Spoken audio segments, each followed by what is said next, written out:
अंतरराष्ट्रीय युवा विद्वान, जैन दर्शन में यूनिवर्सिटी टॉप व गोल्ड मेडलिस्ट, जैन सिद्धांत एवं न्याय विषयों को सरलता से समझाने वाले, यूएसए, इंग्लैंड, ऑस्ट्रेलिया आदि अनेक देशों में जैन धर्म की महती प्रभावना करने वाले, पंडित टोडरमल पुरस्कार, युवा विद्वत रत्न आदि अनेक पुरस्कारों से सम्मानित मूर्धन्य विद्वान डॉक्टर संजीव कुमार गोधा, जयपुर द्वारा जानिए धर्म का मर्म।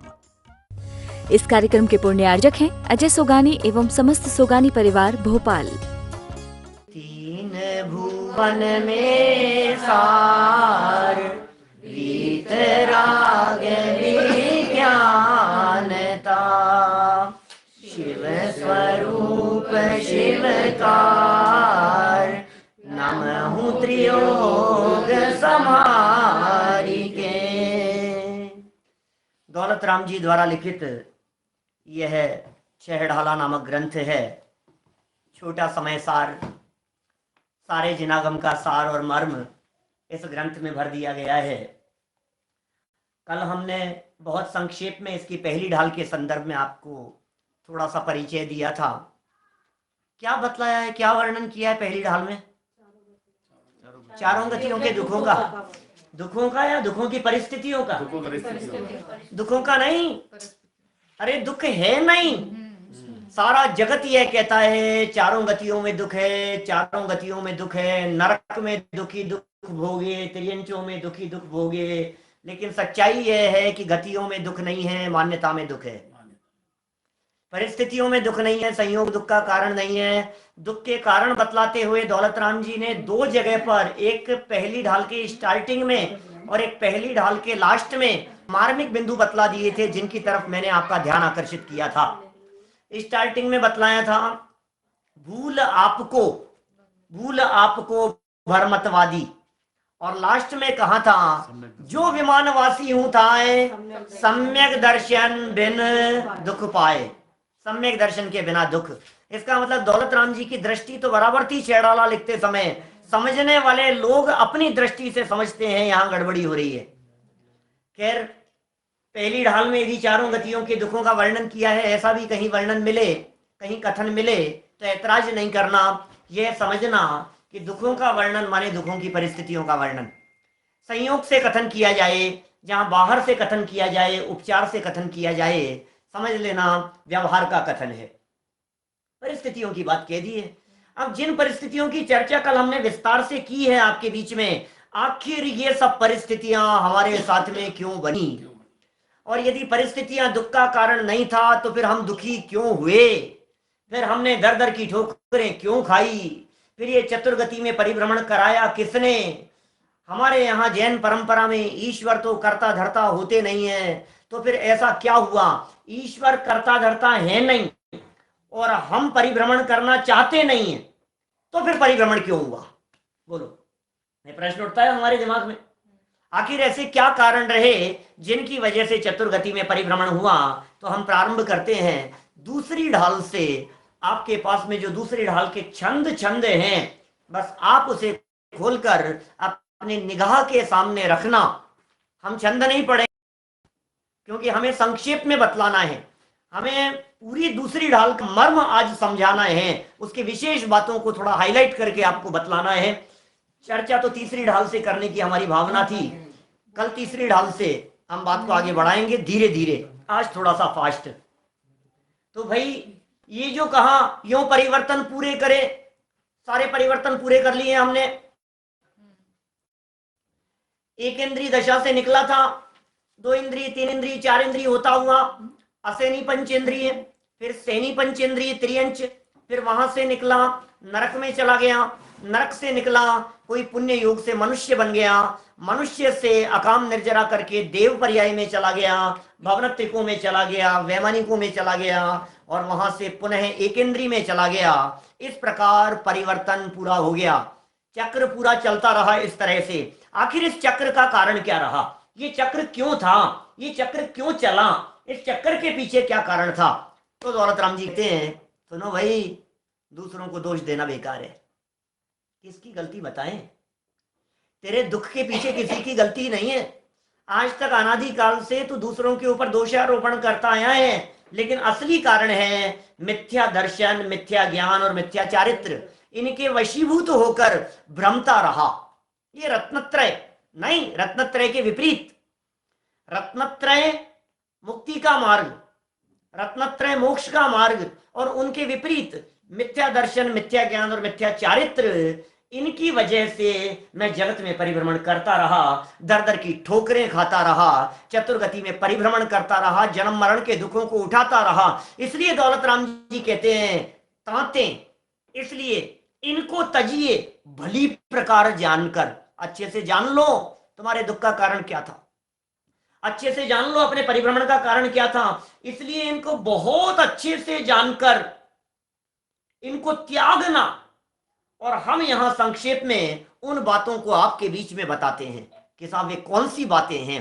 तो सुनो, आप जानते हैं मिथ्यात्व दो प्रकार का होता है। आप जानते हैं दो प्रकार का मिथ्यात्व है, एक है अग्रहित और एक है ग्रहित। दो प्रकार का मिथ्यात्व होता है। अग्रहित माने जिस मिथ्यात्व को हमने नया ग्रहण नहीं किया। ग्रहित माने ग्रहण करना, आ लगा दिया माने ग्रहण नहीं किया, नया धारण नहीं किया, ऐसा मिथ्यात्व। अग्रहित मिथ्यात्व जिसे नया धारण नहीं किया है, अनादिकाल से चला आ रहा है, उसका नाम क्या है? अग्रहित। और जो नया अंगीकार किया है वो ग्रहित। तो सबसे पहले तो अनादिकालीन भूल बतला रहे हैं। ऐसी क्या गलती हो गई साहब, नरक की जेल से निकला और मनुष्य की जेल में डाल दिया, यहाँ की जेल से निकला और देव की जेल में डाल दिया। आखिर साहब कुछ तो बताओ आप हमारे को। तो दौलत राम जी कह रहे हैं सुनो भाई, दुनिया में 7 तत्व कहे हैं जो प्रयोजन भूत हैं। उन प्रयोजन भूत 7 तत्वों की तूने श्रद्धा नहीं की और उनके बारे में तूने विपरीत मान्यता की 7 तत्वों के संदर्भ में। कि साहब हम तो 7 तत्व भी नहीं जानते, हम 7 तत्वों की विपरीतता को भी नहीं जानते। कि तू चिंता मत कर, संक्षेप में बतलाता हूं, तेरी गलतियां बतला रहा हूं। तुझे पता ही होता तो तू गलती करता ही क्यों? पता ही तो नहीं थी कि तू है चेतन, ये जानता है तू? तुझे पता है तू चेतन है, तू आत्मा है, तू जीव है, और तेरा लक्षण उपयोग है, ज्ञान है, दर्शन है, चेतना, ये तेरा लक्षण है। तू बिन मूर्त है, तेरी मूर्ति नहीं है। तो आईने के सामने खड़ा होकर के देखता है ना, मैं कितना सुंदर दिखाई दे रहा हूं, अरे यार बहुत सुंदर दिखाई दे रहा हूं मैं तो। देखो शक्ल कैसी भी हो, आईने के सामने जाने पर हर आदमी अपने आप को कामदेव से कम नहीं समझता। मेरे जैसा कोई दूसरा सुंदर ही नहीं हूं। चेहरे में कामदेव और कषायों में चक्रवर्ती से कम नहीं है हम। अपने आप को ऐसा समझते हैं, ऐसी ऐसी कषाएं हैं अंदर में बैठी हुई।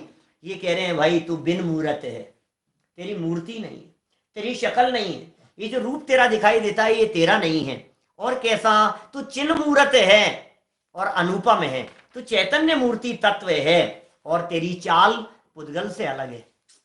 6 द्रव्य है ना, पुद्गल, धर्म, अधर्म, आकाश, काल, ये 6 द्रव्य हैं। इन 6 द्रव्यों में जीव की चाल अलग है और पुद्गल आदि 5 द्रव्यों की चाल अलग है।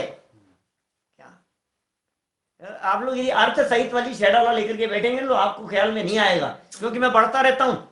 आप वो छंद देखते रहें, यदि कहीं लाइन से लिखे हुए हो तो पूजा की किताबों में मिलेंगे। मुझे लगता है जिनेंद्र अर्चला लेकर के बैठना चाहिए, जिसमें लाइन से लिखी हुई है ना, कर लो जनवर की पूजन लेकर के बैठना चाहिए। ऐसी जो पाठ वगैरह की जो किताबें हैं जिनमें शेड़ा लाइन छपी हुई है, लाइन से लाइन, वो लेकर के बैठना चाहिए। छोटी सी पतली सी किताब है। हम फटाफट चलते जा रहे हैं। यहाँ देखिए क्या कहा, बोले तूने पुद्गल को नहीं जाना। क्या बात कर रहे हो साहब, मैं तो जानता हूं पुद्गल को। तू धर्म द्रव्य को जानता है, तो अधर्म द्रव्य को जानता है, तो आकाश काल द्रव्य को जानता है। चिंता मत कर, नहीं जानता हो तो भी घबराने की जरूरत नहीं है, क्योंकि हम तीसरी ढाल में इन सब की परिभाषा तुम्हें बताने वाले हैं। अभी तो इतना समझ लो कि मैं चेतन हूं और बाकी दुनिया के सारे पदार्थ मुझसे भिन्न हैं। जिसमें चेतना नहीं है वो मुझसे भिन्न है। इसको तो मैंने जाना नहीं, इस बात को तो समझा नहीं, ये गलती बता रहे हैं। मैंने अपने आप को चेतन तो स्वीकार किया नहीं और विपरीत जान करके इस शरीर में ही अपनापन करता रहा। ये सबसे बड़ा अपराध है। देह के प्रति एकत्व बुद्धि नई नई देह धारण करने का कारण बनती रही। ये देह के प्रति एकत्व बुद्धि, ये जो हमारी मान्यताएं, मैं सुखी हूं, मैं दुखी हूं, संयोगों के आधार पर थोड़ी सी अनुकूलताएं मिल गई, लॉटरी लग गई, शेयर के दाम बढ़ते चले गए, मजा आ गया, मजा आ गया, और थोड़े से दाम डाउन हो गए, मार्केट थोड़ा सा डाउन डाउन डाउन जाता जा रहा है, देखो आप चेहरा मुरझाता चला जा रहा है। मार्केट नहीं डाउन हो रहा है, ये इसका मानो चेहरा सिकुड़ रहा है, शरीर सिकुड़ रहा है, कमजोर हो रहा है, ये कमजोर समझ रहा है। कभी अपने आप को सुखी कहता है, कभी अपने आप को दुखी कहता है। कोई सा परेशानी तो अरे साहब क्या परेशानी, मजे में चल रही है जिंदगी, और कभी कहता है अरे यार मैं तो कहां फंस गया यार, इसको होश नहीं है। कभी अपने आप को सुखी कहता रहता है, कभी दुखी कहता रहता है, कभी कहता है मैं राजा हूं और कभी कहता है मैं तो रंक हूं, अपने आप को राजा महाराजा जैसे समझने लगता है। कभी कहता है ये मेरे धन है, ये मेरे गोधन है, ये मेरा प्रभाव है, ये मेरी पत्नी है, ये मेरा पुत्र है, मैं बलवान हूं, मैं दीन हूं, मैं बेरूप हूं। अरे यार कितने निशान हो गए चेहरे पर, बाल कहां चले गए मेरे यार, ये निशान बहुत हो गया है, चेहरे पर झुर्रियां पड़ने लग गई, ये क्या हो गया। हाथ देखता हूं तो ऐसा लगता है यार ये क्या हो गया है, ये कैसे झुर्रियां पड़ने लग गई, ये क्या हो गया है। कि सुन भाई, तू कभी अपने आप को बेरूप समझता है, कभी अपने आप को सुंदर समझता है, ये तेरी बात है ही नहीं। और तू कभी अपने आप को मूर्ख भी कह देता है और अपने आप को चतुर भी कह देता है। कभी कहता है मैं कितना होशियार हूं, भाई साहब ऐसे ही थोड़ी ना बिजनेस चलाता हूं, कहां से कहां पहुंचा दिया मैंने इस बिजनेस को, आखिर कुछ तो बात है। तो ये अपने आप के बारे में कहता है कि मैं बहुत होशियार हूं, प्रवीण हूं, मैं चतुर हूं मैं। और कहीं जब बेवकूफ बन जाता है तो कहता है मैं भी कितना मूर्ख हूं, मैं भी कितना ना समझ हूं, मैं ही नहीं समझ पाया, मुझे ही समझ नहीं है, मैं समझ नहीं पाया, बेवकूफ बना दिया मेरे को, मूर्ख ही हूं मैं तो। अपने आप को मूर्ख कहता है, अपने आप को बुद्धू कहता है, अपने आप को बेवकूफ कहता है। तो दौलत राम जी ये कह रहे हैं तुझे कुछ होश ही नहीं है, तू कभी क्या और कभी क्या कहता रहता है। सुन, तूने अपने आप को शरीर जितना समझ लिया, तूने अपने आप को देह जितना मान लिया, और शरीर की उत्पत्ति में अपनी उत्पत्ति और शरीर के नाश में अपना नाश मानता रहा। ओह, ये समझता है मैं मर जाऊंगा, मैं मर जाऊंगा। चारों तरफ देखो आप, हिंदुस्तान में राजनीति, सरकार, पुलिस, हर व्यक्ति के द्वारा घर घर में बैठे हुए व्यक्ति भयभीत है, मर नहीं जाए, मर नहीं जाए, मर नहीं जाए।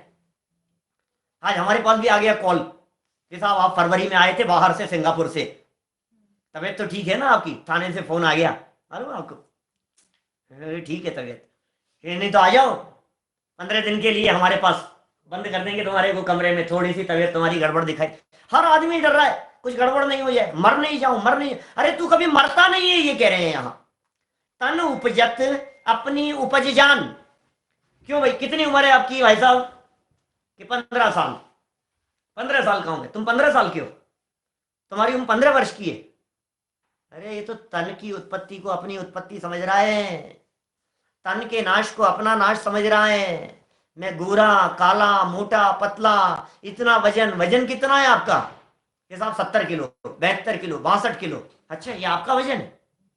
35 किलो आपका वजन है? आत्मा का तो वजन होता ही नहीं है। सब कुछ हमारी जितनी गणित, जितना प्रतिपादन, जो कुछ भी चल रहा है, ये सब शरीर शरीर के आधार पर चल रहा है। बोले ये तेरे दुख का कारण था, ये तेरे चतुर्गति परिभ्रमण का कारण था। शरीर की उत्पत्ति में अपनी उत्पत्ति और शरीर के नाश में अपना नाश। वास्तव में शरीर का नाश भी नहीं होता, मैंने कही थी ना, वियोग होता है। शरीर और आत्मा ये दोनों साथ साथ में हैं, एक क्षेत्रावगाह संबंध है। आत्मा इसमें से निकल करके चला गया और शरीर जो का त्यों पड़ा रह गया, बस। ये जो वियोग हुआ है इसे मरण कहा जाता है। सच में तो आत्मा भी नहीं मरता है और शरीर भी नहीं मरता है, दोनों ही नहीं मरते। ये इसकी जीव और अजीव तत्व के संदर्भ में भूल हैं। 7 तत्वों के संबंध में भूल बतलाई है, जिसकी वजह से जगत परिभ्रमण चलता रहा। ये रागादि भाव, ये प्रकट में दुख देने वाले राग, जैसे पता है बच्चों के प्रति जो राग है ना, ये दुख प्रकट पता लग रहा है। आप क्यों परेशान है भाई साहब? अपने राग से दुखी है, आप अपनी कषाय से दुखी है। गुस्सा भी करता है और गुस्सा करते करते बोलता भी है ऐसा। हमें कोई मजा थोड़ी ना आता है इतना गुस्सा करने में, तो कर क्यों रहे हो भाई साहब? आपको मजा नहीं आता है तो आप गुस्सा कर क्यों रहे हो? हर व्यक्ति को समझ में आ रही है कि मेरा राग दुख का कारण है, लेकिन उसके बावजूद भी उसी राग को करता हुआ तिन्ही को सेवत गिनत चैन।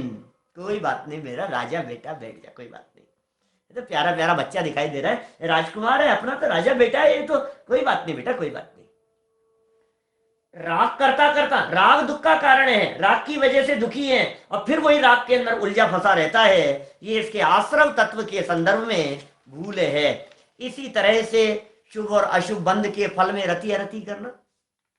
पुण्य का उदय आया, मजा मानने लगा, पाप कर्म का उदय आया, थोड़ा सा डाउन हो गया, अपने पद को भूलकर, अपने स्वरूप को तो भूल गया। इसकी बंध तत्व के संदर्भ में भूल है। इसका मतलब दौलत राम जी ये कहना चाह रहे हैं, पुण्य के उदय में सुखी होना और पाप के उदय में दुखी होना, ये तेरी बहुत बड़ी भूल रही है अनादिकाल से। पुण्य के उदय में सुखी नहीं और पाप के उदय में दुखी नहीं। समझ में आ रही है क्या बात, क्या कह रहे हैं? ये साहब क्या बात कर रहे हो, पाप का उदय आए और दुखी नहीं हो? अरे बहुत लोग ऐसे महापुरुष मिलेंगे आपको जो पाप के उदय में दुखी नहीं होते, पाप के उदय जिन्हें प्रभावित करने में समर्थ नहीं होता। लेकिन ऐसे विरले ही महापुरुष मिलेंगे जिनको पुण्य का उदय भी विचलित न कर पाए। कुछ बात समझ में आ रही है कि मैं क्या कह रहा हूं? पाप के उदय में विचलित नहीं होने वाले लोग तो बहुत मिलेंगे। अरे बड़े बड़े संकट आए साहब, हमने इनके चेहरे पर शिखर नहीं देखा, बहुत लोग मिलेंगे। लेकिन पुण्य के उदय में हाँ मजा आ रहा है, बहुत अच्छा, अरे ठाठ है, क्या है, पुण्य के उदय में भी विचलित नहीं हुए, ऐसे ज्ञानी होते हैं, वे विरले होते हैं ज्ञानी। दादा ने बहुत सुंदर वाक्य लिखा धर्म के 10 लक्षण नामक पुस्तक में, क्रोध और मान कषायों के संदर्भ में। बोले जिनका शारीरिक स्वास्थ्य कमजोर होता है, ध्यान देना बहुत मार्मिक वाक्य है, जिनका शारीरिक स्वास्थ्य कमजोर होता है उन्हें गर्म और ठंडी दोनों ही हवाएं परेशान करती है। बात समझ में आई क्या बेटा, क्या कहा? जिनकी तबीयत ठीक नहीं रहती है, तबीयत कमजोर है अंदर से, इम्यूनिटी पावर जिनकी कमजोर है, कह रहे हैं ये कोरोना भी उनके जल्दी असर करता है, जल्दी प्रभाव डालता है। तो जिनका शारीरिक स्वास्थ्य कमजोर होता है उनको ठंडी और गर्म दोनों हवाएं परेशान करती है। ठंडी हवा लगने से उन्हें जुकाम हो जाता है और गर्म हवा लगने से उन्हें लू लग जाती है। ऐसा होता है ना। अब इसको घटित किया आत्मा पर। उसी प्रकार जिनका आत्मिक स्वास्थ्य कमजोर होता है, जो अंदर से कमजोर है, आत्मिक स्वास्थ्य कमजोर होता है, उन्हें निंदा और प्रशंसा ये दोनों ही हवाएं परेशान करती है। निंदा की गर्म हवा लगने पर उन्हें क्रोध की लू लग जाती है और प्रशंसा की ठंडी हवा लगने पर उन्हें मान का जुकाम हो जाता है। निंदा करे कोई व्यक्ति तो तिल मिला उठते हैं, गुस्सा आ जाता है, और प्रशंसा करे कोई व्यक्ति तो घमंड हो जाता है। अरे भाई, जिनका आत्मिक स्वास्थ्य कमजोर होता है उन्हें ये हवाएं नुकसान करती है, ये परेशान करती है। लेकिन ये निंदा और प्रशंसा कर्म के उदयजन्य है। यशस कीर्ति, अपयश कीर्ति, सच में निंदा और प्रशंसा जो होती हुई दिखाई देती है ये उदयाधीन है, ये परिस्थिति आधीन नहीं है, ये परिस्थिति सापेक्ष नहीं है। सच बात कहूं आपको, अभी देखो एक बच्चा परीक्षा का रिजल्ट लेकर के आया। जब रिजल्ट लेकर के सामने आया तो 4 लोग सामने खड़े हुए थे, बहुत उछलता हुआ आ रहा था, वो मैंने टॉप किया है, गोल्ड मेडल आया है मेरा, उछलता हुआ आ रहा था। मोहल्ले में 4 लोग खड़े हुए थे और उन्होंने कहा क्यों क्यों चिल्ला रहा है भाई, अरे गोल्ड मेडल आया है मेरा। दूसरे ने कहा अरे आजकल तो गली गली में रोज ही गोल्ड मेडल्स घूम रहे हैं, क्या दम है। लो सोच के तो ये आया था, बहुत प्रशंसा होगी। लेकिन अपयश कीर्ति कर्म का उदय हुए तो टॉप करने के बावजूद भी प्रशंसा नहीं हुए।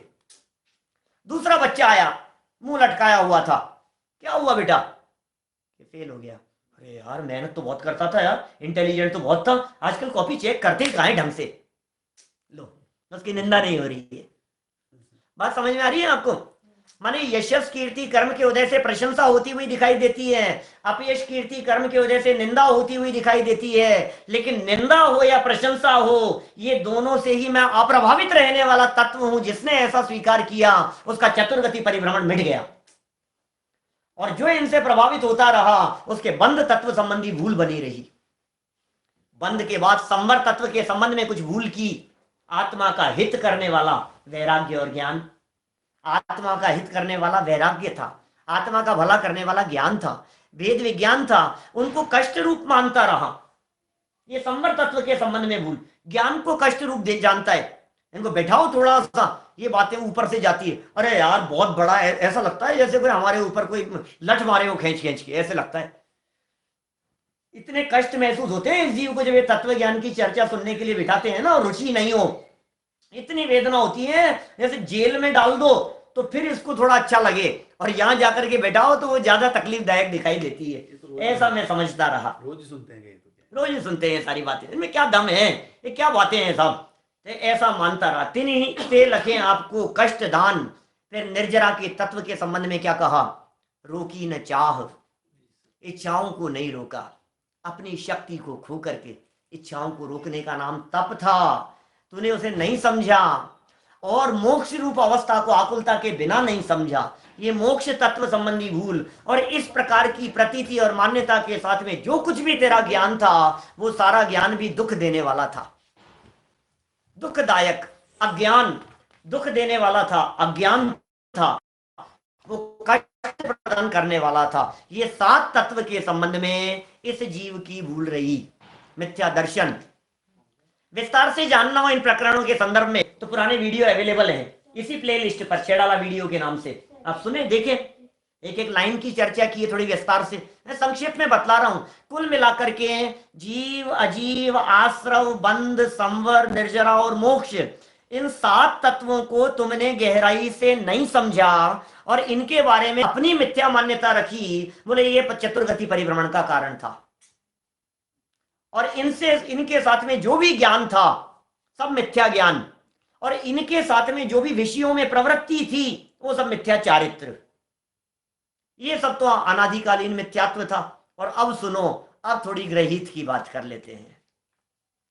ये ग्रहित मिथ्यात्व क्या चीज है? ये अलग तरह का पाप है भाई साहब, ये कुछ अलग तरह का पाप है। ये मनुष्य जन्म की नई कमाई दिखाई देती है। अरे कमाई क्या कहें, ये मनुष्य जन्म का नया नुकसान है।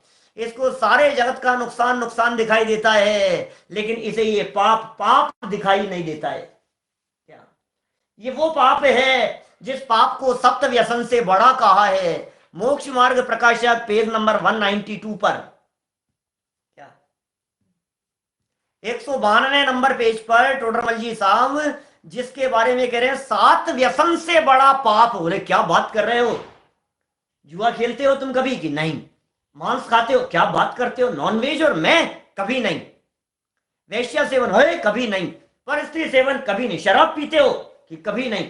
सुनो सुनो सुनो, ये जो पाप थे ना, ये पाप भले ही जीवन में नहीं होते हो, लेकिन पाप का बाप, पाप का दादा आपके जीवन में होता है। उसका नाम है ग्रहित मिथ्यात्व। ये महापाप है, ये बहुत बड़ा पाप है। ये इतना बड़ा पाप है जिस पाप की हम कल्पना नहीं कर सकते। इतना बड़ा पाप है ये ग्रहित मिथ्यात्व।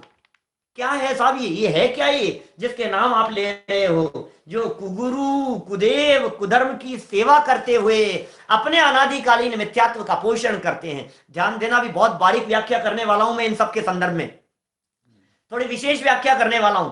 कौन कुगुरु, कौन कुदेव और कौन कुधर्म, और कैसे की जाती है उनकी सेवा, जिन्हें कहा गया है महामिथ्यात्व। दौलत राम जी थोड़ा थोड़ा यहां बतलाते हैं, थोड़ी बातें मैं आपको बतलाता चला जाऊंगा। जिनके अंदर में तो राग हो और बाहर में कपड़ों आदि से स्नेह हो, बाहर में वेश धारण किए हुए हो, ऐसे चदरा ओढ़ लिया, दुपट्टा ओढ़ लिया और समझ लिया वेश बना करके मैं धर्मात्मा हूं। आप जानते हो साहब मैं कितना बड़ा धर्मात्मा हूं। बाहर में धन के प्रति स्नेह, बैंक में अकाउंट चलते हैं, लंबे चौड़े बिजनेस चलते हैं, व्यापार चलते हैं, और बाबा बन करके फिरते हैं, लोग उनके चरणों में पड़ते हैं। बोले कुगुरु है। दुनिया को उपदेश दे रहा है कि ये सब मोह माया है, इनमें कुछ नहीं है साहब। अरे ये सब माया है, ये माया में कुछ नहीं है। सुनो भक्तों, इन सबको यहीं छोड़ करके चले जाना है, और खुद इकट्ठा किए जा रहे हैं माल। उन सबको कुगुरु कह रहे हैं। खुद माल इकट्ठा कर रहे हैं और दूसरों को माल छोड़ने का उपदेश दे रहे हैं। ऐसी लच्छेदार भाषण देते हैं कि लोग, महिलाएं विशेषकर, अपने गहने उतार उतार करके उनके चरणों में धराती हैं। चूड़ियां खोल करके धरे आती है, अंगूठी उतार देती है, कंठी उतार करके धरे आती है। ऐसे सब कुगुरु हैं, सब खोटे मार्ग पे लगे हुए। अंदर में राग है, मिथ्यात्व है, और बाहर में धन आदि, अंबर आदि के प्रति, कपड़ों के प्रति, धन के प्रति स्नेह रखते हैं। बाहर में खोटा लिंग धारण किए हुए हैं और महंत भाव धारण करते हैं। वे सारे कुगुरु हैं। और जन्म जल उपल नाव। उपल नाव, उपल कहते हैं पत्थर, पत्थर की नौका के समान है वे सारे लोग। माने जो खुद तो डूबेंगे, पत्थर की नौका समझिए, नाव बोट की बात कर रहे हैं, पत्थर की बनी हुई, बेटा पत्थर से बनी हुई नौका थी। वो नाव खुद तो डूबेगी ही और उसमें बैठने वाले को भी डुबोएगी। तो वे कुगुरु खुद तो डूबने ही वाले हैं और क्या करेंगे, अपने भक्तों को भी डुबोने वाले हैं। इसलिए क्या कह रहे हैं आगे, ये तो कहा कुगुरु के संदर्भ में। अब देव कौन से हैं सुनो, जो रागी द्वेषी देवताओं की बात कर रहे हैं, जो रागी हैं, जो द्वेषी हैं, जो कामी क्रोधी हैं, इनके मल से जो मलिन हैं, बगल में पत्नी को बिठा करके रखते हैं, अनेक प्रकार के अस्त्र शस्त्र रखते हैं, ऐसे सब देवी देवताओं को यहाँ कुदेव कह करके पुकारा जा रहा है। घबराना नहीं, घबराना नहीं, जगत के सारे देव तो कुदेव हैं ही। क्षमा चाहता हूं, देखो आगे बात जो कह रहा हूं उसके लिए गलत बात मत समझ लेना, लेकिन मैं ये कह रहा हूं आगे बढ़ करके आपको कि साक्षात भगवान महावीर स्वामी भी आपके लिए कुदेव हो सकते हैं। क्या कह रहा हूं, ध्यान देना, डरना नहीं, मैं क्या कह रहा हूं, घबराना नहीं, बात पूरी सुनना। भगवान महावीर कुदेव नहीं है, भगवान आदिनाथ कुदेव नहीं है। कुदेव किसी व्यक्ति का नाम नहीं है, कुदेव आपकी मान्यता का नाम है। कुगुरु कहीं बाहर में नहीं है, कुगुरु आपकी खोटी मान्यता का नाम है। कुधर्म कहीं बाहर में नहीं है, कुधर्म आपकी मान्यता का नाम है, आपके अभिप्राय का नाम है। भगवान महावीर को कुदेव कह रहे हो, आपकी भगवान महावीर को नहीं। यदि आप भगवान महावीर स्वामी के सामने किसी भी प्रकार की कोई लौकिक वांछा लेकर के जाते हो, कुछ अपेक्षा लेकर के जाते हो, तो आपके लिए वो कुदेव के समान हो गए, खोटे देव के समान हो गए। समझ में आ रही है बात आपको, क्या कह दिया, क्या हो क्या गया ये। अरे साहब क्या बात कर रहे हो साहब, बच्चे मांगने के लिए जाते हैं लोग महावीर जी, मन्नत मांगते हैं, हे भगवान महावीर स्वामी छत्र चढ़ाऊंगा तुम्हारे यहाँ, ये काम हो जाए बस। अकल भी नहीं है। देखो आप डॉक्टर के पास जाते हैं तो काउंटर पर पहले फीस जमा कराते हैं बाहर, और उसके बाद डॉक्टर को दिखाते हैं। और भगवान के पास में, वकील के पास में जाएंगे तो पहले फीस देंगे, तब जाकर के वकील पैरवी करेगा। और भगवान के पास में जाएंगे तो क्या कहेंगे, हे भगवान ये काम हो जाएगा तो हम तेरे लिए ये करेंगे, और काम नहीं हुआ तो फिर किस बात का, बोलो, काम नहीं हुआ तो फिर आपका और हमारा क्या लेना देना है, किया ही नहीं आपने, काम ही नहीं किया। एक सच्ची घटना हमारे पंडित साहब सुनाया करते थे, जानवी जी, वो बोलते थे ऐसा, एक मुसलमान व्यक्ति सज्जन, थोड़े गरीब थे, बहुत पुरानी, कोई 60 साल 70-60 साल पुरानी घटना होगी। बोले हे अल्लाह मियाँ 2 रुपये मिल जाए, 2 रुपये मिल जाए तो मैं तुझे 4 आने चढ़ाऊंगा, 4 आने तेरे नाम, बस 2 रुपये मेरे को मिल जाए तो 4 आने तेरे को चढ़ाऊंगा। ठीक है कोई बात नहीं, खूब दुआ मांगता था, ऐसा भगवान से मांगता रहता था। अचानक क्या हुआ, एक दिन रोड पर 2 का नोट मिल गया, 2 का नोट मिल गया तो वो बड़ा खुश हुआ। लेकिन जैसे ही नोट को बारीकी से देखा तो वो 2-3 जगह से फटा हुआ था। तो दुकान पर जाकर के बदलवाया उसने, और जब बदलवाया तो उसमें 4 आने उसने काट लिए। तो बोला अल्लाह मियाँ बड़े सयाने, पहले काट लिए 4 आने, क्या मुझ पे इतना भी भरोसा नहीं, आपका कौन चढ़ाएगा, तुमने पहले ही काट लिए हैं वो। तो आप समझ रहे हैं, लोग इस प्रकार की मान्यता अपने दिलो दिमाग में रखते हैं देवी देवताओं के प्रति। वास्तव में आपकी ये जो मान्यता है, यह मान्यता कुदेव है, इस मान्यता को कुदेव कहते हैं। इसलिए देखो आप, हमारे यहाँ हरि को वंदन किया, हर को वंदन किया, महादेव को कह करके वंदन किया, समझो ना, कितने ब्रह्मा विष्णु महेश देवी सबको वंदन किया। लेकिन कैसे, जिसने राग द्वेष कामादिक जीते सब जग, सब जीवों को मोक्ष मार्ग का निष्प्रय हो उपदेश दिया। बुद्ध, वीर, जैन, हरि, हर, ब्रह्मा, क्या फर्क पड़ता है, नाम कुछ भी रखो, लेकिन काम लक्षण क्या होने चाहिए, वीतरागी होना चाहिए, कपड़े पहने हुए नहीं होना चाहिए। कई लोग मिलते हैं, कई दोस्त ऐसे होते हैं, मित्र ऐसे होते हैं, सगे संबंधी ऐसे होते हैं, कई बार ऐसी जगह पर ऐसे लोगों के बीच में बैठ जाते हैं जो लोग कभी कभी उंगली उठा देते हैं कि आप हमारे भगवान को नहीं मानते। क्या पहले कॉलेज में तो ऐसा बहुत कई बार होता था, कि अरे ये तुम्हारे भगवान को नहीं मानता है, ये रामचंद्र जी को नहीं मानता, ये हमारे हनुमान जी को नहीं मानता है, ये ना संजीव को ये मानता नहीं है, ये उनको नमस्कार नहीं करता। बहस हो जाती थी इस तरह की। आप बोलो अब कैसे समझाएं उनको? कभी होता होगा आपके साथ में भी, कभी ऐसा होता होगा कहीं भी, ऑफिस में, जॉब में, दुकान पर, कहीं भी इस तरह की परिस्थितियां तो बन ही सकती है ना। यार तुम मानते नहीं हो यार, तुम तो हमारे भगवान को ही नहीं मानते हो यार, तुम हमारे भगवान का अपमान करते हो यार, तो चलेगी नहीं बात। तो मैं एक बात उनको कहता था बड़े प्यार से, ये सुनो यार, सीधी सी बात बतलाऊं तुम्हारे को, मैं है ना भगवान महावीर स्वामी को भी मुकुट पहने हुए भगवान नहीं मानता। क्या क्या क्या बात कर रहा है? यदि महावीर भगवान की कहीं मूर्तियां होगी ना, मुकुट लगे हुए, कपड़े पहने हुए, आदिनाथ भगवान भी नंदा सुनंदा के साथ में बैठे हुए कहीं होंगे, तो मैं उनको भी हाथ नहीं जोड़ता हूं। क्यों? क्योंकि मेरे आदर्श त्याग है, मेरा आदर्श संयम है, मेरे आदर्श तपस्या है। ये जब उन्होंने छोड़ दिया, तब मैं उनके आगे मस्तक झुकाता हूं। और सुन, रामचंद्र जी ने भी जब ये सब छोड़ दिया था ना, तब मेरा मस्तक उनके आगे भी झुकता है। हनुमान जी को भी मैं भगवान मानता हूं, लेकिन जब तक गदा हाथ में है तब तक नहीं। जब छोड़कर दीक्षा लेकर के उन्होंने संयम अंगीकार कर लिया, तो हम हनुमान को भी भगवान मानते हैं, हम रामचंद्र जी को भी भगवान मानते हैं, और हम महावीर स्वामी को भी भगवान नहीं मानते। क्या बात कर रहा है यार, सब समझ में आ गई बात। देखो, दो तरफ से बात कह दी ना। एक तरफ तो बात कह दी हम उनको भी मानते हैं, और दूसरी तरफ कह दी हम आदिनाथ और महावीर भगवान को भी नहीं मानते हैं। कपड़े पहने अवस्था में तो कोई ऐतराज नहीं होता है, सबको सब बात आसानी से समझ में आ जाती है। बात आप प्यार से समझाएंगे तो समझ में आएगी। ये जैन धर्म, हमारा जो रास्ता है वो त्याग का रास्ता है, भोग का रास्ता नहीं है, वैराग्य का रास्ता है, राग का रास्ता नहीं है, विषयों में फंसे रहने का रास्ता नहीं है, विषयों को छोड़ने का रास्ता है। तो जिसने छोड़ा है वो हमारा आदर्श है। ऋषभ देव ने 2 शादियां की थी, वो हमारा आदर्श नहीं है। उन्होंने राजपाट किया था, वो हमारा आदर्श नहीं है। राजपाट को छोड़ दिया, वो हमारा आदर्श है। जब राजा ऋषभ देव ने राजगद्दी पर बैठ करके 80 कृषि विद्या शिल्प वाणिज्य का उपदेश दिया था, वो हमारे आदर्श नहीं है। लेकिन उन्होंने ये सब छोड़ करके जब केवल ज्ञान प्राप्त करके जो वीतरागता का संदेश दिया, जो जगत के जीवों को मुक्ति का मार्ग बतलाया, वो हमारा आदर्श है। हमारा मस्तक ऐसे ऋषभ देव के चरणों में झुकता है। तो समझ में आ रही है बात क्या कहना चाह रहे हैं? यहाँ दौलत राम जी किसी के ऊपर उंगली नहीं उठाना चाह रहे।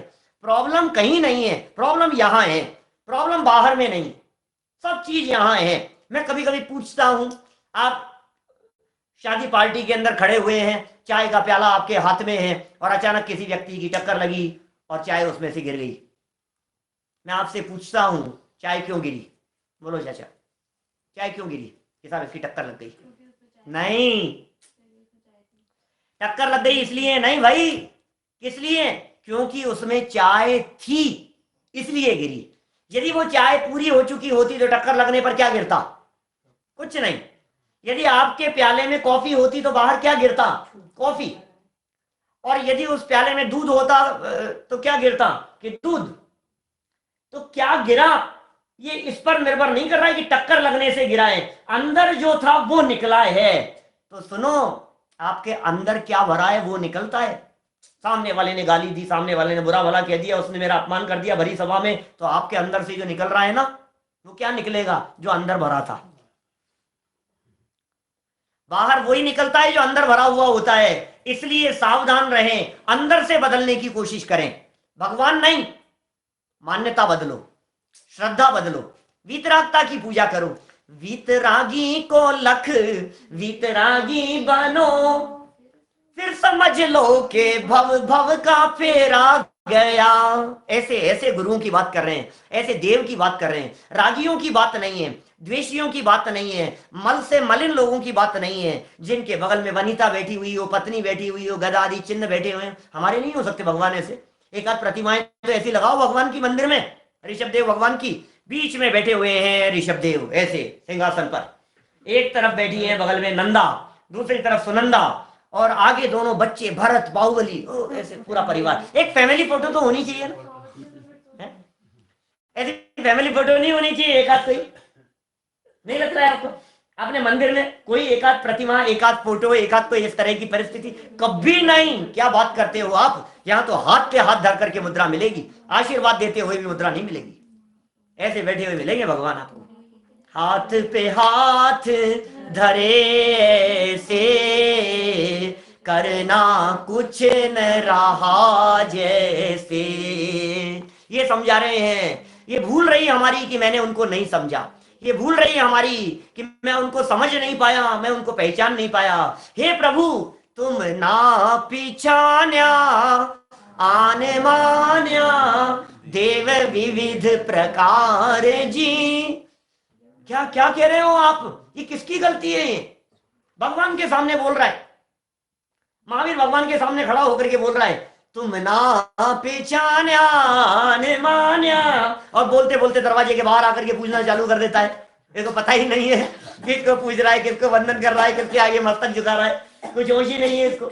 आन मान्या देव विविध प्रकार जी, विविध प्रकार के देवी देवताओं को मैं मानता रहा, चतुर निकाय के देवी देवताओं को मैं मानता रहा। ये ग्रहित मिथ्यात्व है, ये पाप बहुत बड़ा पाप है भाई साहब, इसे साधारण मत समझना। जो बात यहाँ कही जा रही है ये बहुत बड़ा पाप है। ये साहब क्या फर्क पड़ गया, अपन तो सबको, अपना मस्तक तो सबके आगे झुकता है, अपन तो सबको मानते हैं भाई साहब, अपने किसी से कोई झगड़े का काम नहीं है। अरे वाह तू आया बड़ा भीतरागी है, हमारे किसी से कोई झगड़ा नहीं है, किसी से कोई राग द्वेष नहीं है, किसी से कोई लाग लपेट नहीं है। बातें तो बड़ी बड़ी करता है और अपने पड़ोसी से बोलता नहीं है, बातें बड़ी बड़ी करता है, और भाई साहब से तेरा झगड़ा चल रहा है बहुत दिनों से, अपना किसी से राग द्वेष नहीं है। हाँ देवी देवताओं में ही कहता है इस तरह की बातें, मन्नत मांगता रहता है। ये मिथ्यात्व, ये महामिथ्यात्व। महावीर जी जाकर, तिजारा जाकर, पदमपुरा जाकर, क्षेत्रों पर जा करके, वहां जाकर के जड़ूला उतरवा करके आएगा सारा। आप जान रहे हैं क्या होता है, इनका तस्करी होती है सबकी। इस कार्यक्रम के पुण्यार्जक हैं अजय सोगानी एवं समस्त सोगानी परिवार भोपाल।